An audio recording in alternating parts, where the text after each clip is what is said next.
Bună ziua de la pepiniera Braz Argintii. Vedeta noastră Hopsy, care face conuri roz primăvara.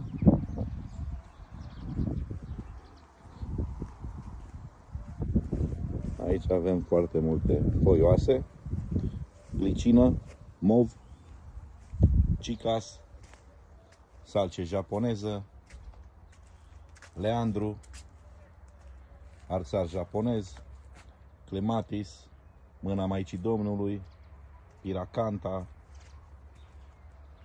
obrieta, cornus elegantissima, iarbă ornamentală ponytails, coadă de ponei, andromeda, heuchera, multe culori, eonimus. Vă așteptăm cu drag la o vizită sau intrați pe site pentru comenzi www.bursa-plantelor.ro.